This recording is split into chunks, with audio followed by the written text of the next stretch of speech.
Bonjour tout le monde, c'est l'heure de la lecture de l'Évangile tel qu'il m'a été révélé. 10e tome et dernier tome de Maria Valtorta. Maria Valtorta ici, mystique italienne qui a reçu pendant la Seconde Guerre mondiale la vision, les visions de la naissance de la Vierge Marie jusqu'à la dormition, l'Assomption de la Vierge Marie. Vous voyez là, il y a quelqu'un ici qui est juste à côté de Maria. Je ne sais pas si c'est Jésus. En tout cas, ça se voit bien. Donc, il faut savoir que Maria est restée alitée pendant plus de 20 ans. Elle a énormément souffert pendant ses visions. Ça lui procurait notamment des crises cardiaques.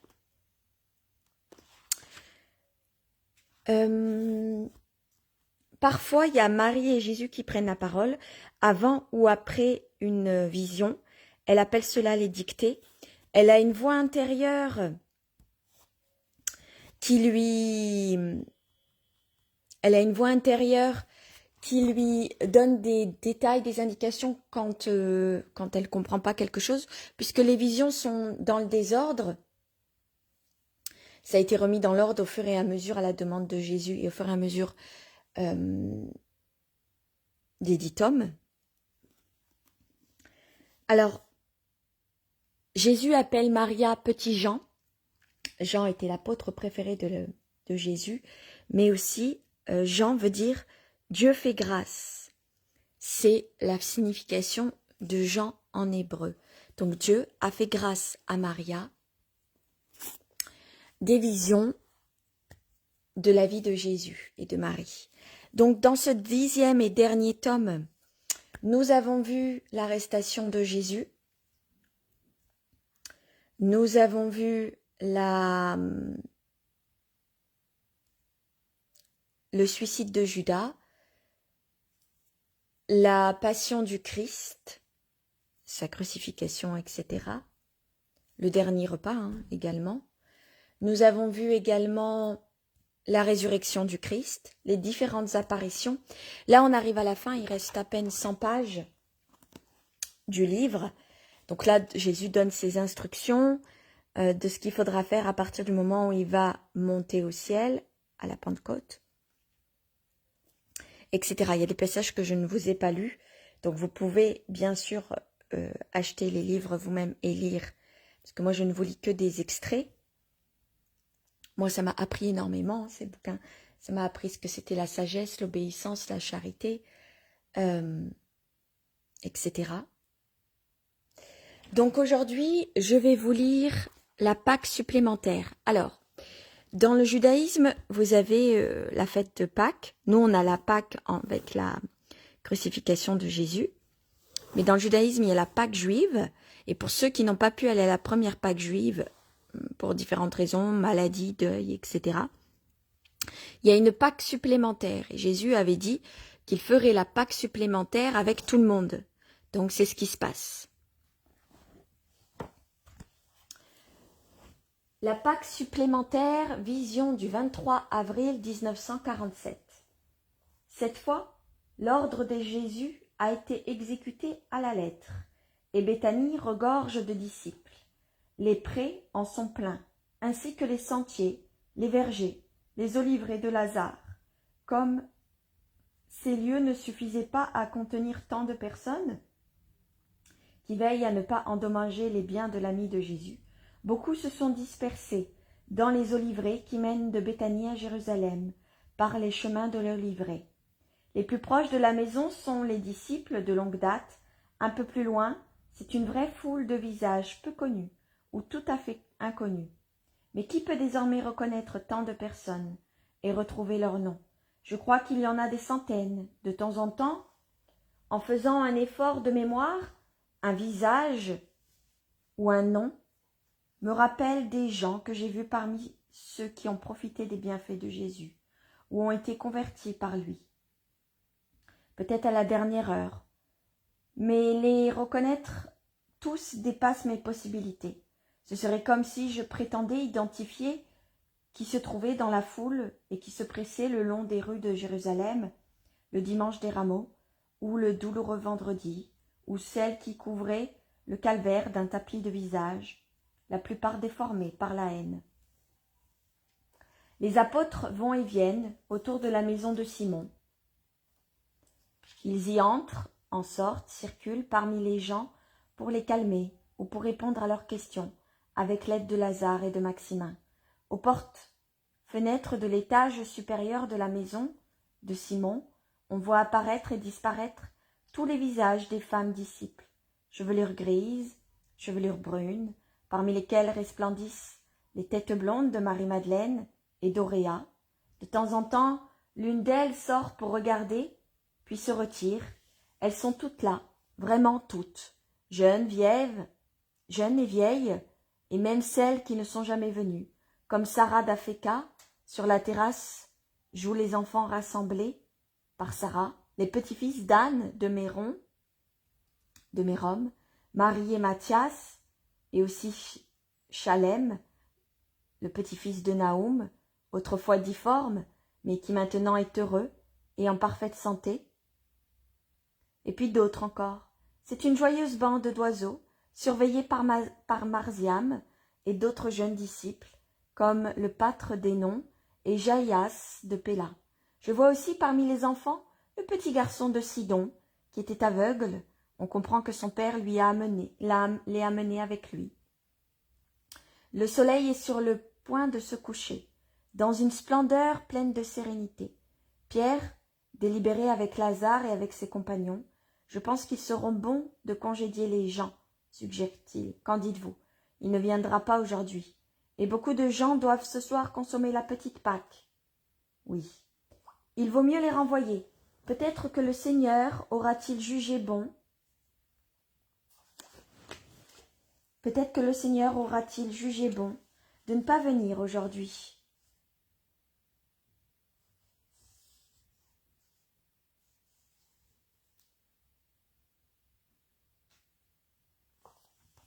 À Jérusalem, tous ceux du temple se sont réunis.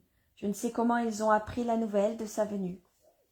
Et, dit Lazare, et alors, que peuvent-ils lui faire désormais? L'interrompt Jude avec véhémence. Tu oublies qui ils sont, reprend Lazare. En disant cela, j'ai tout dit. S'ils ne peuvent rien contre lui, ils peuvent faire beaucoup de mal à ceux qui sont venus l'adorer. Or, le Seigneur ne veut pas nuire à ses fidèles. Du reste, crois-tu que, aveuglés comme ils le sont par leurs péchés, par leurs pensées, toujours la même et immuable, ils n'ont pas, parmi toutes les idées qui s'entrechoquent dans leur tête, l'opinion que le Seigneur est ressuscité, ou plutôt qu'il n'est jamais mort, et qu'il est sorti de là comme quelqu'un qui s'éveille, de lui-même ou avec la complicité d'un grand nombre. Vous ne savez pas quel maquis sauvage de pensées, quel enchevêtrement, quel tourbillon de suppositions ils ont en eux. Ils se les ont créés pour ne pas reconnaître la vérité. On peut vraiment dire que les complices d'hier sont divisés aujourd'hui pour la même raison qui les tenait unis auparavant, et certains sont séduits par leurs idées, vous voyez, certains ne sont plus au nombre des disciples. Eh bien, laisse-les partir. Il en est venu de meilleurs, c'est sûrement parmi eux qui sont partis et qu'il faut chercher les informateurs du Sanhédrin, qui lui ont appris que le Seigneur serait ici, le 14e jour du second mois. Et après leur délation, ils n'ont plus le courage de réapparaître, loin d'ici, il y a assez de traîtres, tonne Barthélemy.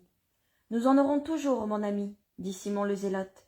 Les hommes se laissent trop influencer par leurs impressions et leurs intimidations, mais nous devons pas craindre le Seigneur.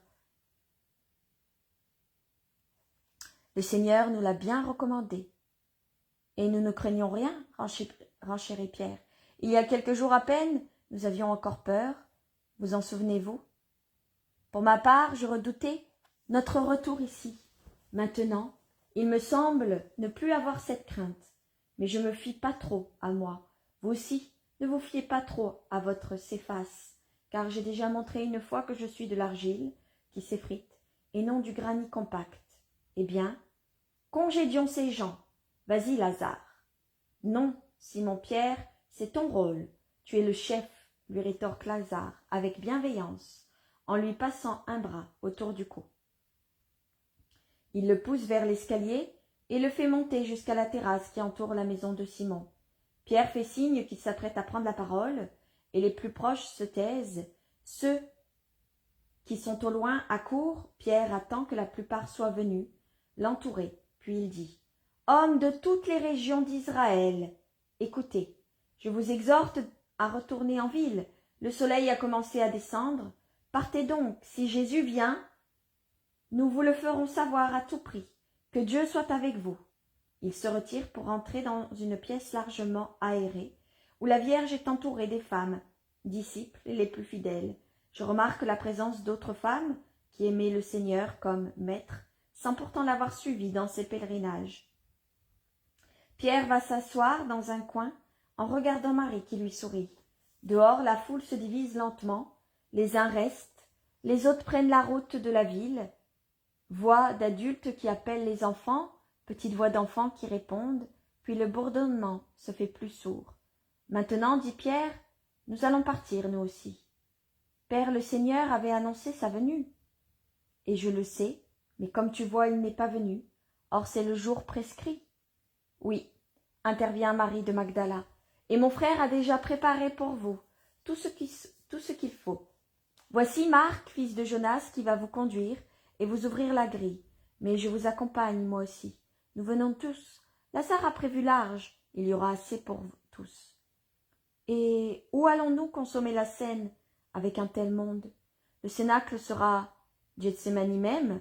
À l'intérieur de la maison se trouve la pièce pour ceux dont Jésus a parlé. Pour les autres, des tables sont préparées dehors, près de la maison. C'est ce qu'il a voulu. Qui? Lazare? Le Seigneur. Le Seigneur? Mais quand est-il venu? Il est venu que, t'importe le jour, il est venu et il a parlé avec Lazare. Je crois qu'il vient, dit Barthélemy, et aussi qu'il est allé trouver chacun de nous, même si aucun de nous ne le dit pour garder cette joie comme sa perle la plus chère, qu'il craint de montrer de peur qu'elle ne perde sa plus belle lumière. Ce sont les secrets du roi. Il observe le groupe des vierges, dont le visage s'empourpre comme s'il était frappé par un rayon du soleil couchant, mais c'est une flamme spirituelle de joie intense qui les illumine. Marie, la Vierge des Vierges, dans son blanc vêtement de lin, tel un lys revêtu de pureté, incline la tête en souriant, sans mot dire, comme elle ressemble en ce moment à la jeune Vierge de l'Annonciation. Certes, ils ne nous laissent pas seuls, même si il nous apparaît pas visiblement. J'affirme que c'est lui qui m'est certainement pensé dans mon pauvre cœur et dans mon âme encore plus pauvre, avoue Matthieu. Les autres restent en silence, tout en mettant leur manteau.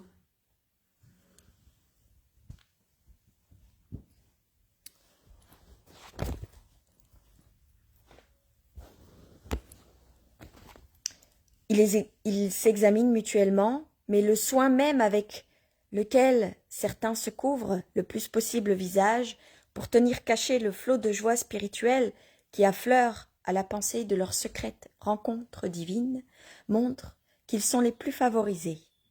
« Avoue-le donc, disent les autres, nous n'en sommes pas jaloux. Ce n'est pas l'indiscrétion qui motive notre désir de savoir, mais nous serons réconfortés par l'espoir que nous ne serons pas toujours privés de sa vue. Souvenez-vous des paroles de Raphaël à Tobie. S'il est bon de tenir cachés les secrets d'un roi, il faut révéler les œuvres de Dieu et les célébrer comme elles le méritent. L'ange de Dieu a raison. Gardez pour vous le secret des paroles que Dieu vous a dites, mais révélez son continuel amour pour vous. Jacques, fils d'Alphée, regarde Marie pour recevoir d'elle une lumière, et l'ayant vue donner son accord par un sourire, il déclare « C'est vrai, j'ai vu le Seigneur. » Rien de plus. Il est le seul à parler. Les autres qui se sont bien couverts, c'est-à-dire Jean et Pierre ne disent pas un mot.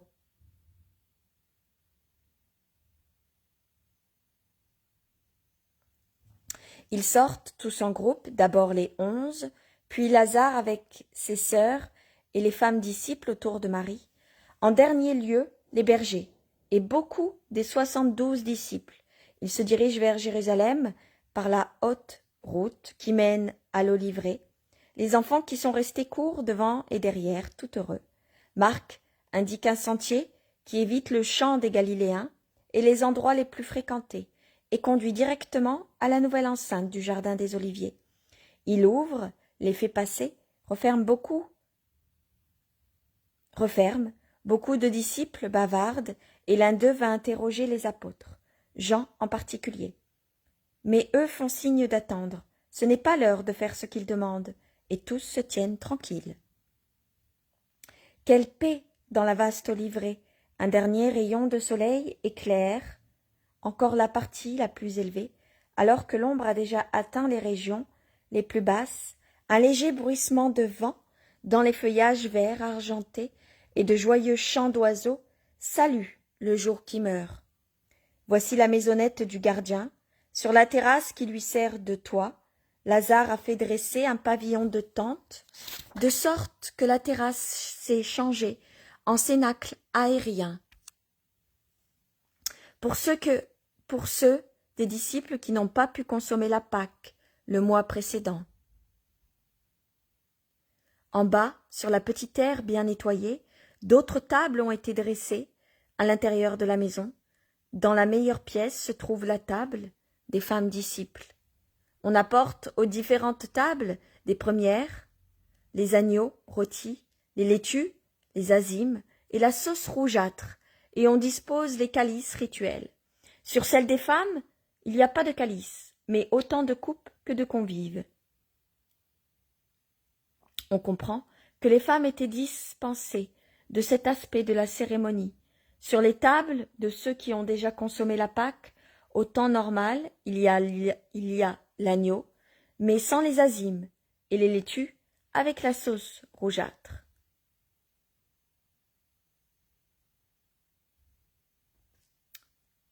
Lazare et Maximin dirigent tout le service. Lazare se penche sur Pierre pour lui dire quelques mots qui provoquent chez l'apôtre une vive manifestation de refus obstiné. Et pourtant, cela te revient, lui souffle Philippe, qui est à côté de lui. Mais Pierre désigne Jacques, fils d'Alphée. C'est à lui que cela revient. Pendant qu'ils en débattent, le Seigneur apparaît. Au début de la petite aire et salue. Paix à vous. Tous se lèvent et le bruit avertit les femmes de ce qui arrive. Elles sont sur le point de sortir, mais Jésus entre dans la maison en les saluant, elle aussi. Marie s'exclame « Mon fils !» et elle le vénère plus profondément que tous, indiquant par ce geste que bien que Jésus puisse être ami et parent, au point même d'être fils, il est toujours Dieu et doit être vénéré comme tel. Vénéré toujours avec un esprit qui adore, même si son amour pour nous est prévenant, au point de le pousser à se donner en toute confiance, comme notre frère et notre époux. Paix à toi, mère, asseyez-vous, mangez, je monte sur la terrasse, où Marziam attend sa récompense. Il sort, afin de monter l'escalier, et il aile. Simon-Pierre et Jacques, fils d'Alphée, venez. Les deux hommes montent à sa suite. Jésus s'assied à la table du milieu, où se trouve Marziam, en disant aux deux apôtres, « Vous ferez ce que je vous dirai. » Et au chef de table, qui est Matthias, commence le banquet pascal. Ce soir, Jésus a Marziam à son côté, à la place où était Jean autrefois. Pierre et Jacques sont derrière le Seigneur, attendant ses ordres.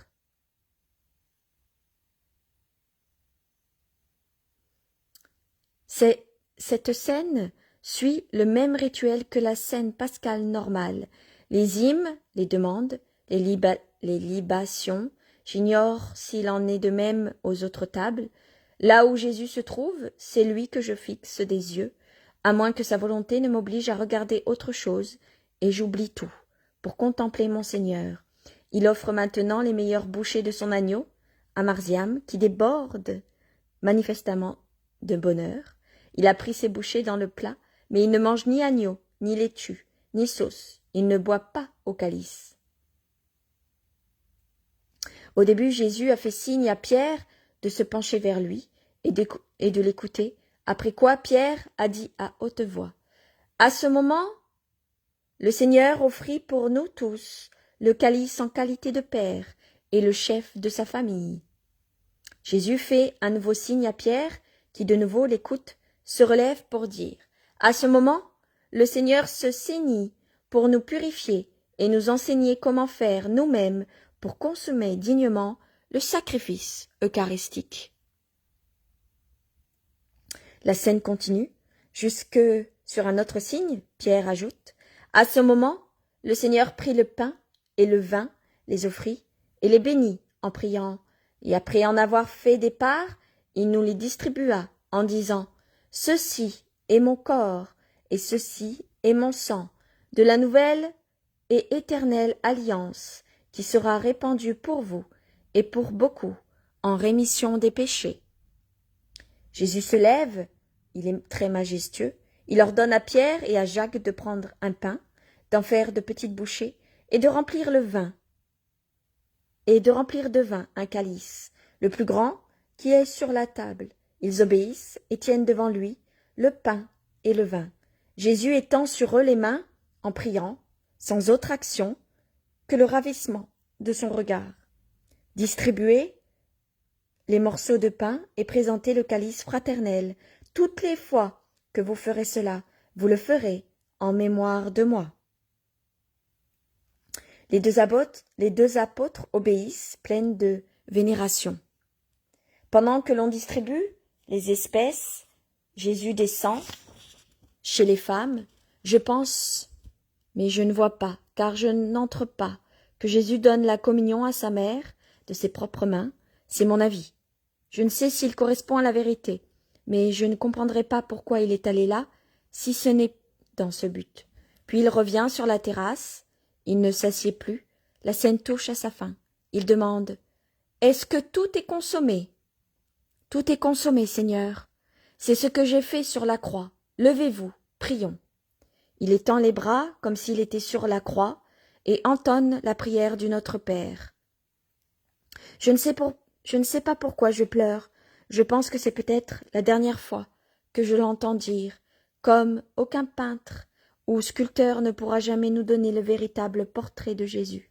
Ainsi personne, aussi saint qu'il soit, ne pourra réciter à la fois si virilement et si doucement le Notre Père. J'éprouverai toujours une grande nostalgie de ces Notre Père de Jésus, véritable colloque de son âme avec son Père des cieux, tant aimé et adoré, cri d'honneur, d'obéissance, de foi, de soumission, d'humilité, de miséricorde, de désir, de confiance, tout. Allez, que la grâce du Seigneur soit en vous, tous, et que sa paix vous accompagne, dit Jésus en prenant congé. Et il s'en va dans un éclat de lumière qui dépasse de beaucoup la clarté de la lune, maintenant pleine et haute, au-dessus du jardin silencieux, et celle des lampes disposées sur les tables. Pas un mot, des larmes sur les visages, l'adoration dans les cœurs, rien d'autre. La nuit veille et connaît avec les anges les battements de cœur de ses disciples bénis.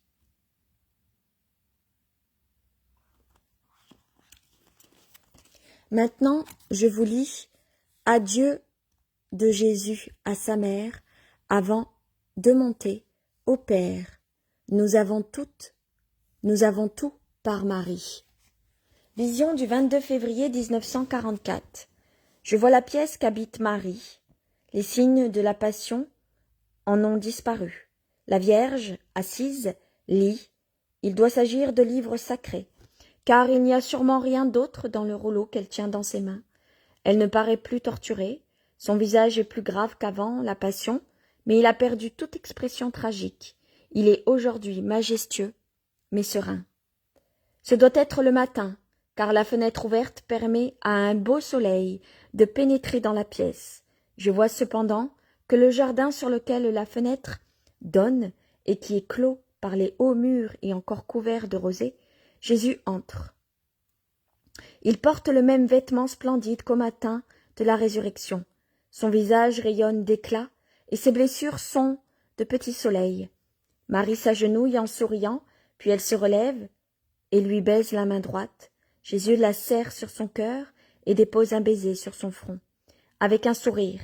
Puis il lui demande un baiser, que Marie à son tour lui donne sur le front. « Maman, mon temps sur la terre est terminé. Je monte vers le Père.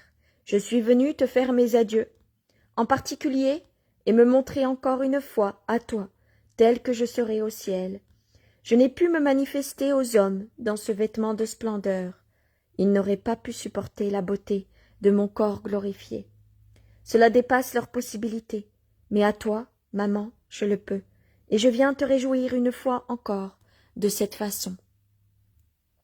Embrasse mes blessures pour que je sente au ciel le parfum de tes lèvres et que la douceur de mon sang demeure sur celle-ci. Mais sois sûre, maman, que je ne te quitterai jamais. Je sortirai de ton cœur pendant les rares instants nécessaires à la consécration du pain et du vin. Et après m'être détaché de toi, avec peine, je reviendrai, avec une impatience d'amour, égale à la tienne, à mon ciel vivant, dont je suis le ciel. Nous ne serons jamais aussi unis que dorénavant. J'ai été tenu loin de toi et empêché de te dire combien je t'aime. D'abord, lorsque j'étais un embryon, puis pendant ma petite enfance, ensuite j'ai été entravé par les combats de la vie et du travail, puis la mission entre la croix et le tombeau. Mais maintenant, je ne serai plus en toi un être en formation, et les obstacles du monde ne pourront plus interdire l'union de deux personnes qui s'aiment. Désormais, c'est en tant que Dieu que je serai en toi, et rien, absolument rien, sur la terre et au ciel, ne sera en mesure de me séparer de toi, et toi de moi. Mère sainte, je te dirai des paroles d'un amour ineffable. Je te prodiguerai des caresses d'une douceur inexprimable, et tu m'aimeras pour ceux qui ne m'aiment pas. Par ton parfait amour, maman, tu combles la mesure de l'amour que le monde ne donnera pas au Christ. C'est pourquoi ma venue est moins un adieu que la salutation de celui qui sort un instant, comme si j'allais cueillir les roses ou des lys dans ce jardin fleuri. Mais je t'apporterai au ciel les roses et des lys bien plus beaux que ceux qui poussent ici. Je t'en emplirai le cœur, maman, pour te faire oublier la saleté de la terre qui refuse d'être sainte, et pour anticiper pour toi l'aube du bienheureux paradis où tu es attendu avec infiniment d'amour. Et l'amour qui ne sait pas attendre viendra sur toi dans 10 jours. Pars-toi de ta plus belle joie, ô Mère Vierge, car ton époux vient, l'hiver est passé.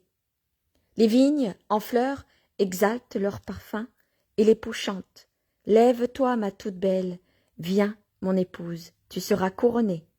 Il te couronnera de son feu, toi qui es sainte, il te réjouira de son esprit, qu'il infusera en toi avec toutes ses splendeurs. Ô reine de sagesse, sa reine qui a su le comprendre dès le matin de ta vie et l'aimer comme aucune créature n'a jamais aimé. Mère, je monte vers notre Père, Mère bénie. Sur toi repose la bénédiction de ton Fils. En extase, Marie rayonne dans cette pièce encore illuminée de la lumière du Christ. Et la vision se termine. Jésus prend la parole. Jésus dit : « Ne vous demandez pas s'il m'était possible ou non de changer de vêtements. Je n'étais plus l'homme, dépendant des nécessités humaines.